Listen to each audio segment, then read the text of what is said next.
sa mensaheng pinamagatang Verses versus Adversity. Today we're going to talk about verses versus adversity. Parang tula. Verses versus adversity. Alam niyo po yung adversity, kasama yan ng buhay Yung mga hirap, yung mga tinik, kasama yan ng mga rosas. At kailangan ready tayo na ang ating isip, ang ating puso nakahanda that there will be tough days ahead of us. May mga kasabihan po, marami yan sabi, it never rains but it pours. Pagka daw umuulan, hindi lang basta ulan, kundi dilubyo. And then of course, you hear people saying, oh, things are going from bad to worse. Instead of from bad to good, nagiging from bad to worse. At meron pa po isang kasabihan, ang mga Amerikano, sabi niya, jumping from the frying pan into the fire. And sometimes it can happen. Akala nyo iginigisa kayo, mahirap na yon. Yung pala meron pa na mula sa gisahan tumatalon pa diretso sa apoy na.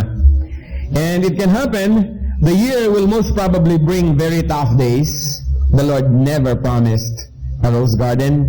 And it can happen. Heavenly Father, right now we seek your guidance, your holiness, your wisdom, your truth, your knowledge, and your illumination. Maunawaan namin kayo. At sa mga bagay na hindi namin kayo maunawaan, Panginoon, magtiwala kami sa inyo. Sapagkat kayo karapat dapat pagtiwalaan, karapat dapat na paglagakan ng aming puso, ng aming buhay, at ng lahat ng aspeto ng aming pang-araw-araw na buhay. Sa sandali ito, Lord, mangusap po kayo sa amin.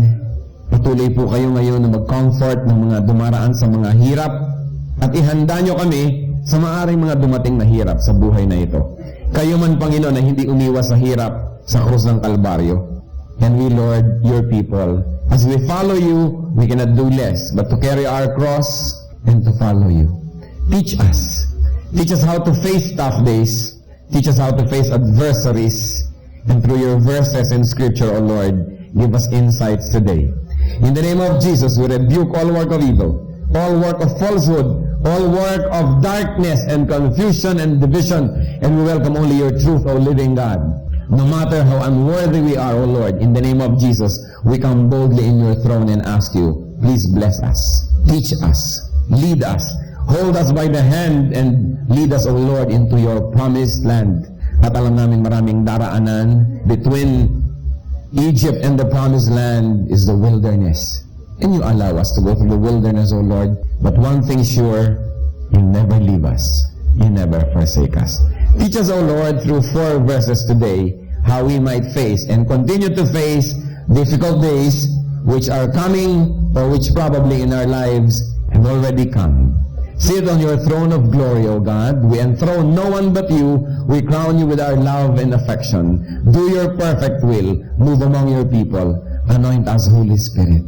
Enable us to see and to hear. In Jesus' name we pray. Amen. Verses versus adversity. At maraming mga adversities. Or verses versus the adversary. Ang ating adversary, yung kaaway Lagi tayong pinahihirapan, lagi tayong dinidiscourage, lagi na lamang tayong binibigyan ng mga panghihina ng loob. Meron po isang kanta, it says, what a difference a day makes. I wonder if you've heard this song. Sino nakatatanda nun? Taasan nyo, hindi baling malaman na inyong edad. Ayan. What a difference a day makes. 24 little hours, sabi ng song. Well, totoo po. One day can make a great difference in our lives. A day can really bring about a very, very great difference, especially on the difficult side. Kumisan, yung comfort, yung kagandahan, yung mga bagay na na-enjoy natin, ang tagal bago mabuo. Pero sa isang araw, maaring masira ang lahat. Kung bakit napakadaling sumira at mahirap bumuo. A family that I know lost a grand and a beautiful house in just a day of fire. In fact, to be very exact, in a few hours. An entire savings could be wiped out in a day. Maaring isang buong lifetime savings sa isang araw mawala. Through trouble, maybe through a storm, ang isang bahay nagiba, through an earthquake, through robbery, or through a mistake. A lifetime savings could be lost. In fact, you never run out of biblical characters to illustrate the point. Job lost his wealth in a day. Si Job pinakamayaman sa dakong silangan, but in one day he lost everything. Job lost his children, all of them, in a day. Job lost his health na pinakaalaalagaan niya, siguro with exercise, with good food, in a day. Sometimes you hear of one family being wiped out in a day. Isang barkong lumubog, naubos lahat ang mahal sa buhay. It can happen. Isang airplane crash, and you lose so much. Tough days, days of adversity can come into our lives. And your leaders will not be good leaders unless they prepare you for them. Kasama yon dumarating sa buhay. What a difference a day makes. And yet, ang sagot po natin dyan is, what a difference a verse makes. And today we're going to focus on 4 verses. Actually, there's hundreds of them, probably thousands. But we're going to focus on 4 verses na nais kong baunin natin sa mga darating na panahon at kung darating ang mga araw ng hirap ng loob, hirap ng katawan, hirap ng isip, maalala natin ang 4 na verses na ito. And if you would say, oh, what a difference a day makes, you can also say, what a difference a verse makes. Galatians 6 for tough days. Let's open our Bibles to Galatians chapter 6, and you will find a few verses there, 4 of them, what a difference a verse can make. Galatians 6 verse 9, let us read aloud, church, together. Let us not become weary in doing good, for at the proper time we will reap a harvest if we do not give up. So, church, sa darating na mga tough days, and there will be many, do not give up. Do not be a quitter. Christians are not quitters.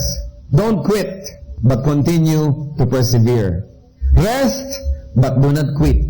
Kung talagang pagod na tayo, pwede tayong magpahinga, pero huwag kayong titigil. Stand firm, be strong.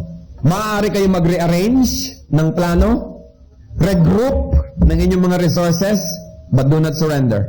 Kung baga sa sasakyan, kumambyo kayo, mag-idling, but do not stop.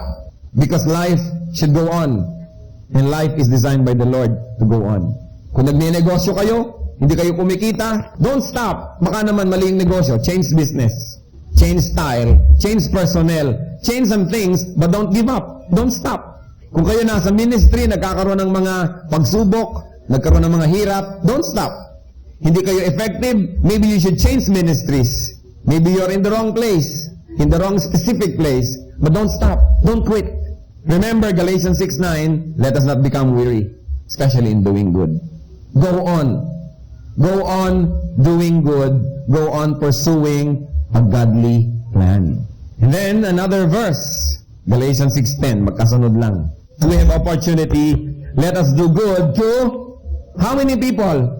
All people, especially to those who belong to the family of believers. Habang mayroon daw tayong pagkakataon, tayo gumawa ng mabuti sa lahat ng tao, lalong-lalo naman sa mga kapatid sa Panginoon. Church, do not let your goodness and do not let your good deeds be a hostage to events. Na pagka good days are here, you are good. And if bad days are here, you become bad. Don't let your goodness become hostage to people and their behavior. That good people draw out the good in you, and bad people draw out the bad in you. Hindi dapat ganun. In other words, we are our own men. We are our own women. It becomes more gracious to do good and to be good during bad days. Kailan po na nagkakaroon ng test ang ating pagiging Kristiyano at ating paggawa ng mabuti kapag hindi sinusuklian ng kabutihan ang ating kabutihan? At mas mahirap ang isang araw, mas nakakapagod, mas stressful, dapat lalo naman tayong gumawa ng mabuti. Dahil paano pa natin babaligtarin yung negative circumstances kung hindi tayo gagawa ng something positive. I tell you this, walang kwenta ang ating pagkatao kung pag merong isang masamang tao, napapasama ka niya. Kapag meron siyang ginawang masama, nai-induce na rin tayo na suklian nyo ng masama, hindi tayo talaga mabuti. Anong sabi po ng Lord sa Bible? If you salute only your brethren, if you smile only to those who smile at you, if you are good only to those who are good at you, what good are you? And you are not better than unbelievers. Because unbelievers are also good to people who are good to them. Maski naman hindi mananampalataya, mabait generally doon sa mabait sa kanila. Minamahal din nila yung nagmamahal sa kanila. But since we are Christians, we are able to do above that. Nakaya nating mahalin yung hindi nagmamahal sa atin, lalong-lalo yung hindi lovable. Nakaya nating gawa ng mabuti yung hindi gumagawa ng mabuti at kahit gumagawa ng masama. I tell you this, Ang atin po bang pagiging mabuti at paggawa ng mabuti nakasalalay sa behavior ng mga tao sa paligid? Kung merong isang taong medyo rude, nagiging rude na rin tayo. Na kung merong maramot, nagiging maramot ka na rin. Na kung meron dyan na masama, nagiging masama na rin tayo. Ibig sabihin, wala tayong sariling personality. Para lang tayo mga hunyango, kung ano ang kulay ng environment, that becomes our color. You know, there's a lizard whose scales are very silvery, na kung anong kulay ng environment nire-reflect niya para hindi siya makita. Ganun kaya tayo o meron tayong distinct personality that is independent of the environment. That a good person is good no matter what environment he is in. Kaya pag nakinig tayo sa mga isms ng Western thought, lalo kay Freud, sa mga psychologists, lahat na to blame. The environment, ang pituitary glands, ang blood level, ang blood sugar, wala nang na-blame na kaluluwa o sarili o pagkatao. But we are responsible for ourselves. Ang kabutihan, ang kagandahan ng isang tao, lalong nakikilala sa panahon ng pangangailangan. I remember one particular story, and just allow me to repeat this to those who have not heard it. Noong darating ang mga Hapon dito sa ating bansa, ay nasa mga dyaryo, syempre, nasa radyo, o andyan na, naglanding na sa Apari, naglanding sa Pangasinan, nandyan na ang mga Hapon dumarating. Manila was in a state of panic, and everybody was panic buying. And I remember po yung mga ancestors ko, yung mga lolo at lola ko, mga magulang ng magulang ko, marami silang mga tindahan dito sa Pasay at saka dyan sa Divisoria. At ang lahat ng mga may tindahan, ng mga pagkain, ng mga bigas, ay talaga nagka-triple-triple ang mga presyo because people were panic buying and because it was already going to be war. Gera, walang pagkain. So panic buying ang mga tao, so ang presyo tumaas, law of supply and demand. And I remember this very fun story about my ancestors, na yung mga tinda nila, ang prices remained the same. They had many stores. Kung ano yung presyo noon bago nag-gera, the same. Kaya lang po talagang andyan na ang mga Hapon, they were forced to close their stores at nag-uwian sila sa probinsya. Alam niyo po, nung na-establish na yung rule ng mga Hapon, before that, ang gulo-gulo. There's a lot of looting, there was a lot of trouble, kasi walang rule of law. Wala na yung dating gobyerno, hindi pa nakakapag-set up ng gobyerno yung mga Hapon na sumakop sa ating bayan. At nung makapag-set up na po sila ng gobyerno yung mga Hapon, to the point na may mga Japanese money na kung ano, no? Nagbalik ka na sa komersyo ang aking mga lolo at lola, at pagbalik po nila sa kanilang mga tindahan dito sa Maynila, alam niyo po, none of their stores was ever looted. But the city went into terrible hunger, looting here and there, pero alam niyo po yung mga taong bayan, binantayan nila ang mga tindahan ng mga lola ko. At nung buksan nila, nagtaka sila, everything was there, intact. Yung kabutihan ng tao, lumalabas yan, kahit sa panahon ng kagipitan. Na salamat at hindi sila nagsamantala sa pangangailangan ng mga taong bayan. At yung mga taong bayan naman, bagamat dumating yung time na talagang wala silang makain, hindi nila binuksan ang mga tindahan na ito. Kahit may mga natira pang paninda sa loob. You know, ang kabayanihan, kailan ba yan nakikilala kundi sa panahon ng mga kagipitan? Kaya ang mga bayani ng ating bayan lumalabas sa panahon ng mga kagipitan, di po ba? Kaya tayo man, Christian, darating ang inyong personal na panahon ng kagipitan. Ang panahon ng pangangailangan. Ang panahon na tayo naliligiran ng mga tao na parang mababangis, parang hindi mga tao. Doon kailangan ang inyong pagkakristyano, ang ating pagkakristyano. Not during good times, because during good times, everybody finds it easy to be good. But during bad times, sa panahon ng kasalatan, sa panahon ng sakit, sa panahon ng karalitaan, sa panahon na maraming mga tao sa paligid natin, ang parang mga mababangis na hayop kaysa maging tao, doon dapat lumabas ang ating pagkatao. Doon dapat lumabas ang ating pagkakristyano. Because the Bible tells us that we are light of the world. And light is never needed when there is light. You need light in times of darkness. We are the salt of the earth. At hindi naman kailangan ng salt kung may lasa na ang pagkain. Kailangan yan kung walang lasa ang pagkain. Kaya darating mga kapatid ang panahon na yan, when you will be put and thrust into the limelight, and you will perform, and you will either fail God or you will delight Him in your times of difficulty. Madaling maging generous kapag marami tayong pera, pero pag konti na lang, pwede pa ba? Madaling maging galante kung marami tayong inaasahang darating na mga biyaya, kung wala tayong inaasahan, pwede pa rin ba tayong magbigay sa pangangailangan ng kapwa? Madaling ngumiti kung may pera sa bulsa at kung nakatulog ng mahimbing at kung walang sakit ng ngipin. Pero kung meron ng mga ganon, kung napuyat, kung pagod, kung may problema, kaya pa ba natin ngumiti? Kaya pa ba natin na tumigil at magbigay naman ng kaunting pagkalinga sa mga taong mas mahirap pa ang nadarama sa nadarama natin? Remember this verse. As we have opportunity, let us do good to all people. Don't smile only to those who smile at you. Don't give only to those who give to you. And don't be good only to those who are good to you. Sapagkat ang Panginoon ang nagbigay sa atin po ng halimbawa. Because we are not good and the Lord is good to us.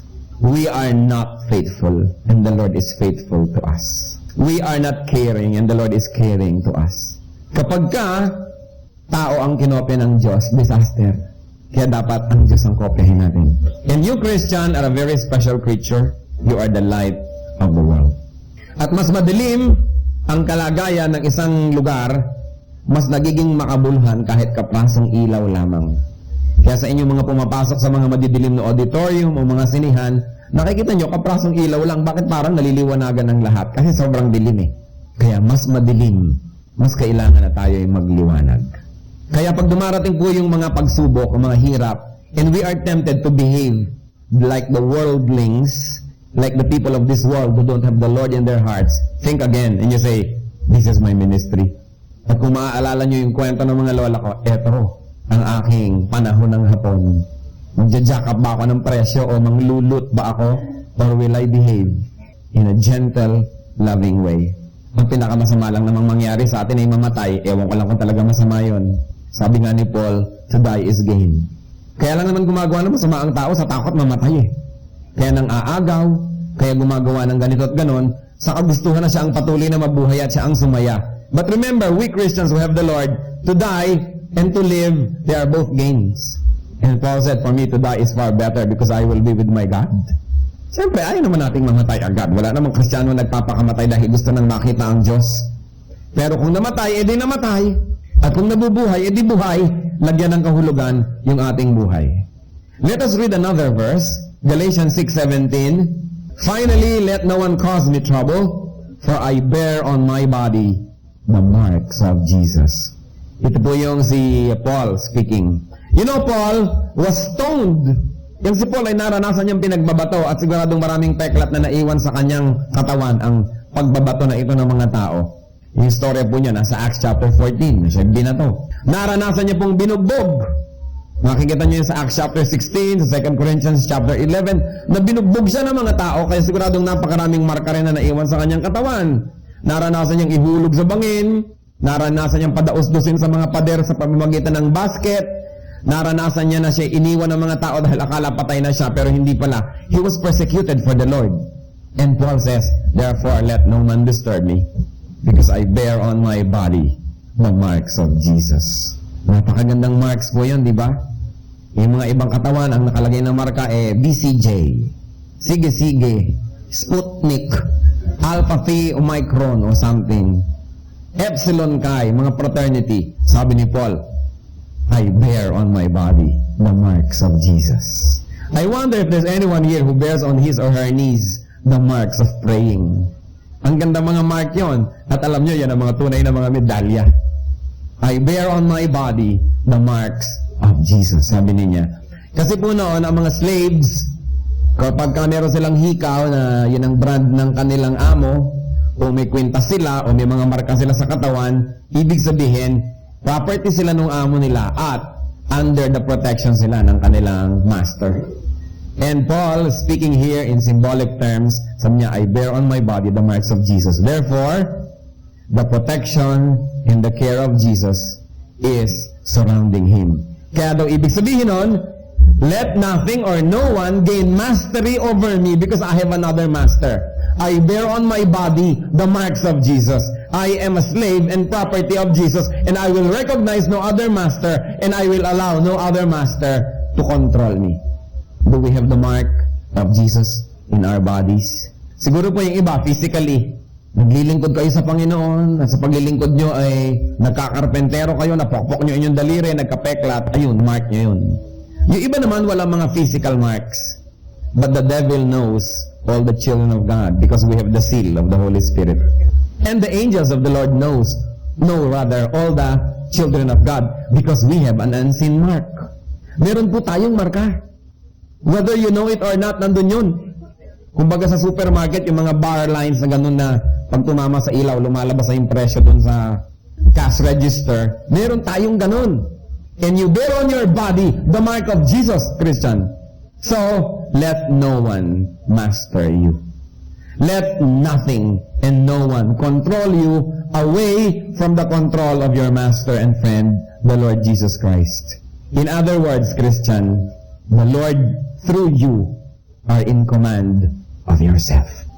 And if the Lord is in command of yourself, and if you by the power of the Lord are in command of yourself, a bad day will not be enough to tempt you to do wrong. A bad day will not be enough to tempt you to shout at your wife or your children because you bear on your body the marks of Jesus. Jesus is your master, not Satan. And Satan has no dominion over you. And Satan cannot and should not be allowed to control you. Eh, binibigyan niya tayo ng mga stimuli around to control us. Actually, kung makakalusot lang naman yun eh. Kaya kung minsan iniinis-inis ka, pag hindi ka nainis, hindi siya nagtagumpay. Pero pag nainis tayo, tagumpay siya. At pag nagtagumpay siya, for a while, you surrender the mastery over yourself to Satan and not to the Lord. But you will remember this verse, I bear on my body the marks of Jesus. Jesus is my master, not the evil one. I will not permit the situation, a bad day. Wala naman talagang bad day eh. You know what I mean when we say bad day? What we perceive to be bad. Sometimes a bad day does us good, therefore it is a good day. Natuto ka magpasensya, natuto ka magpatawad, natuto ka magtiis ng gutom, eh di good yun. Then it's not a bad day. You will not permit a stressful day or a stressful event to draw that little demon in you. Why? Because you bear on your body the marks of Jesus. Sa mga nag-oopisina o report na, kailangan isubmit na lahat, ang mga ganito at ganon, o stressful na, nasigawan na lahat, nawala ng ngiti, nakaaway na lahat ng tao. May mga event, o meron tayong ililibing, o may ikakasal, o may bibinyagan, o may ganito, may ganon, malaking handaan, ang lahat ng tao busy, nagkagulo-gulo na, nagkaaway-away na, kasi may stress. You don't permit that. Because you bear on your body the mark of Jesus. O eto ka ngayon, nanay, ang 4 mong anak, those little angels. Hindi natin alam kung mga fallen angels ba yung mga batang yan o ano yan. Na talagang, kahit anong pasensya mo gustong ubusin. Remember, I bear on my body the mark of Jesus. That these 4 little angels will not be permitted to be used by the evil one na paging gawin akong dragon dahil ako'y isang nanay o tatay. That you, Christian, don't let even a very tiring day to draw out what is negative in us. Yung iba, pagkapagod na talagang kulang na lang sa bukain ng asawa pagdating sa bahay, mapagalitan ng lahat ng tao dahil ang pagod. Natandaan nyo yung pagod, ipahinga nyo lang yan. Natatanggal yan ang pahinga. Pero yung mga sinasabi natin, yung mga uncaring ways natin pagpagod tayo, nakatanim sa puso ng mga taong nasasaktan. Yung iba kung mapagod, lalo mga tatay, yung mga tatay na kumikita, mga padre de pamilya, akala nila pagpagod sila, entitled na sila to overrule everybody and to throw everyone off balance. Ay, duty nyo yan mga tatay. Dapat lamang nabuhayin ninyo ang inyong mga pamilya. Diba? At mga pamilya naman, huwag nyo saying dapat lang, you are privileged that your fathers or mothers are working to keep the family and you to have a duty to make life easier for them. But remember this, hindi ko mo kayong padre de pamilya, hindi ko mo kayong anak na ngayon na kumikita, binabato-bato nyo na ng mga sandok-sandok ang nanay nyo dahil kayo na ang nag-aabot-abot. Diba? Dapat lang kayo mag-abot. Kailangan. And of course, all of you mga nagtatrabaho ng mga young professionals na nakapisan sa magulang, shame on you kung hindi kayo nag-entrega. Diba? Pinag-aral na kayo and everything, tapos may trabaho na kayo, free board and lodging pa rin. Aba, hindi naman dapat yun. At hindi ko mo kayo nagbibigay na ngayon kung mga angil-angila na ang nanay at tatay nangyayari yun lalo kung matatanda na. Ba't ito na naman ang ulam? Mga estudyante, gano'n na. Ngayon, gano'n pa rin. You know, a stressful day, a tiring day does not entitle you to hurt people's feelings.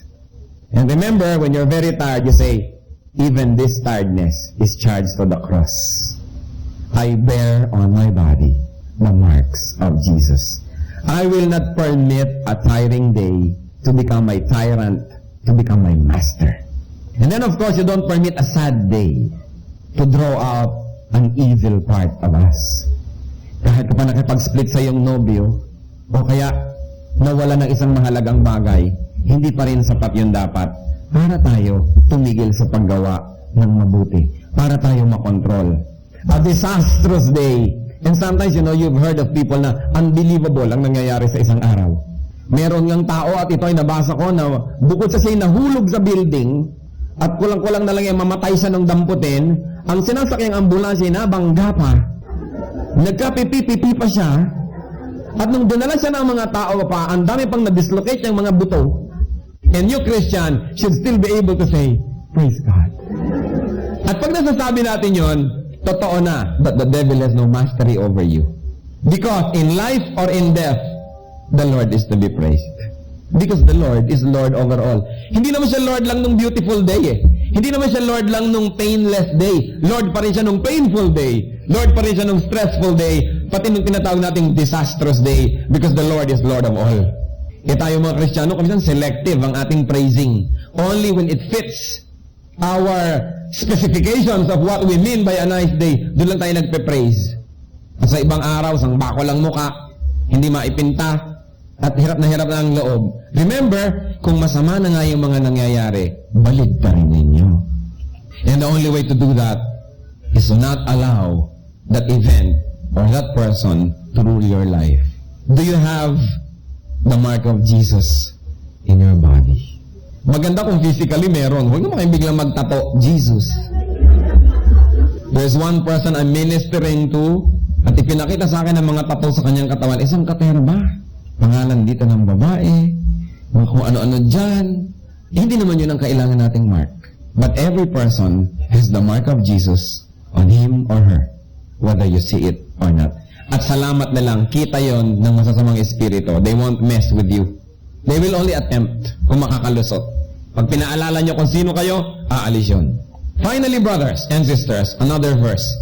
Verses versus adversity. Galatians 6:18. The grace of our Lord Jesus Christ be with your spirits, brothers and sisters. Let the Lord's grace flow through your thoughts. Kapag yung thought pattern natin parang, natitempt ng gumawa ng masama, magsukli ng masama sa masamang ginawa, so Lord, let your grace flow through my thoughts. On my own, I will be tempted to return evil for evil. But let your grace flow through my thoughts. Kung ang thoughts ko lang ang susundin ko, mag-yield ako dito sa temptation na ito. Lord, let your grace flow through my thoughts. And you let the Lord's grace flow through your responses. Siyempre, may action, may reaction. May stimulus, may response. Pero sabi natin, Lord, let your grace flow through my response. Merong isang tao, minura ka bigla. Lord, let your grace flow through my response. And if we're going to open our mouths, you say, Lord, let your grace flow through my words. Apart from your grace, kung ano-anong mga matatalim at masasakit na salita ang lalabas sa aking bibig, but I depend on your grace. Let your grace flow through my words. At kung kayo medyo dramatic, sabi niyo kay Lord, Lord, let your grace flow through my facial expression.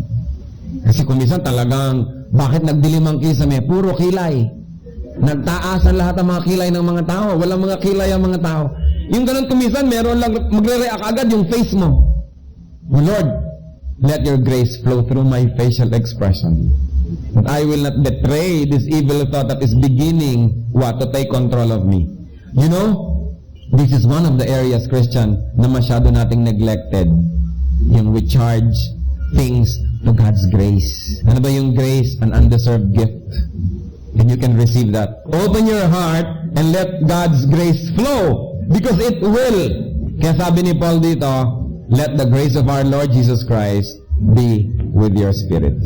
The grace. So that we can be gracious and we can be graceful.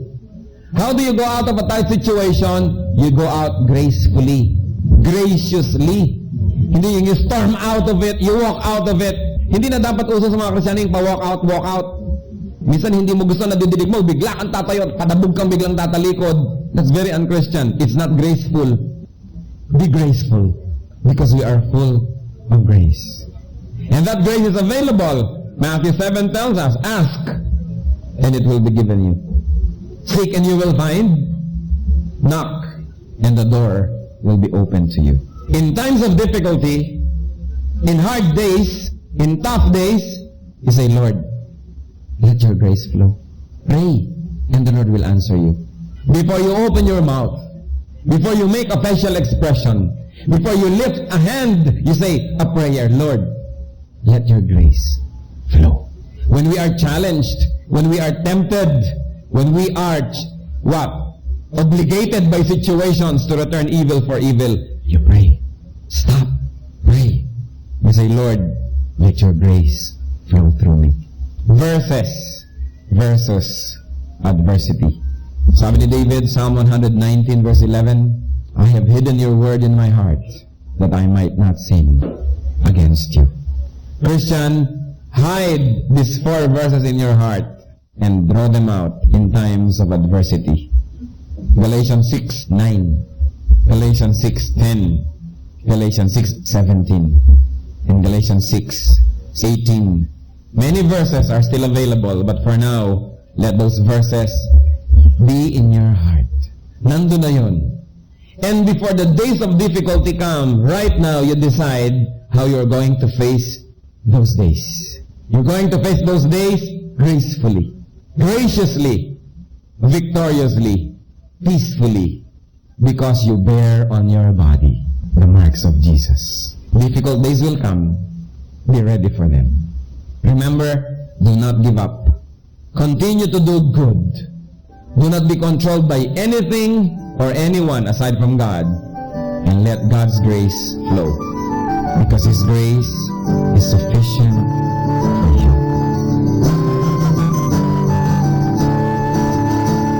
Ang katatapos pong mensahe ni Pastor Ed Lapis ay pinamagatang